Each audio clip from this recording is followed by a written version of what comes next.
सायकाल का समय था। सभी पक्षी अपने अपने घोंसले में जा रहे थे। तभी गांव की 4 औरतें कुएं पर पानी भरने आई और अपना अपना मटका भरकर बतियाने बैठ गई। इस पर पहली औरत बोली, अरे भगवान मेरे जैसा लड़का सबको दे। उसका कंठ इतना सुरीला है कि सब उसकी आवाज़ सुनकर मुग्ध हो जाते हैं।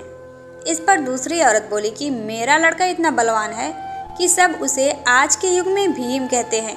पर तीसरी औरत कहा चुप रहती। वह बोली, अरे मेरा लड़का एक बार जो पढ़ लेता है वह उसकी उसी समय कंठस्थ हो जाती है। यह सब बात सुनकर चौथी औरत कुछ नहीं बोली। तो इतने में दूसरी औरत ने कहा, अरे बहन, आपका भी तो एक लड़का है ना, आप उसके बारे में कुछ नहीं बोलना चाहती हो?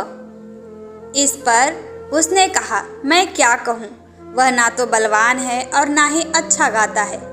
यह सुनकर चारों स्त्रियों ने मटके उठाए और अपने गांव की ओर चल दी। तभी कानों में कुछ सुरीला सा स्वर सुनाई दिया। पहली स्त्री ने कहा, देखा मेरा पुत्र आ रहा है, वह कितना सुरीला गाना गाता है। पर उसने अपनी माँ को नहीं देखा और उनके सामने से निकल गया। अब दूर जाने पर एक बलवान लड़का वहाँ से गुजरा। उस पर दूसरी औरत ने कहा, देखो मेरा बलिष्ठ पुत्र आ रहा है। पर उसने भी अपनी माँ की ओर नहीं देखा और सामने से निकल गया। तभी दूर जाकर मंत्रों की ध्वनि उनके कानों में पड़ी। तभी तीसरी औरत ने कहा, देखो मेरा बुद्धिमान पुत्र आ रहा है। पर वह भी श्लोक कहते हुए वहाँ से उन दोनों की भांति निकल गया। तभी वहाँ से एक लड़का निकला। वह उस चौथी स्त्री का पुत्र था।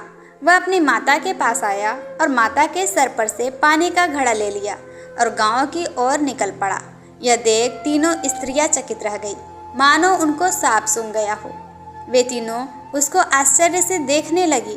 तभी वहां पर बैठी एक वृद्ध महिला ने कहा, देखो इसको कहते हैं सच्चा हीरा। सबसे पहला और सबसे बड़ा ज्ञान संस्कार का होता है, जो किसी और से नहीं बल्कि स्वयं अपने माता पिता से प्राप्त होता है। फिर भले ही हमारे माता पिता शिक्षित हो या ना हो, यह ज्ञान उनके अलावा दुनिया का कोई भी व्यक्ति नहीं दे सकता है। आशा करती हूँ दोस्तों कि ये स्टोरी आपको पसंद आई होगी। स्टोरी कैसी लगी कमेंट बॉक्स में ज़रूर लिखिएगा।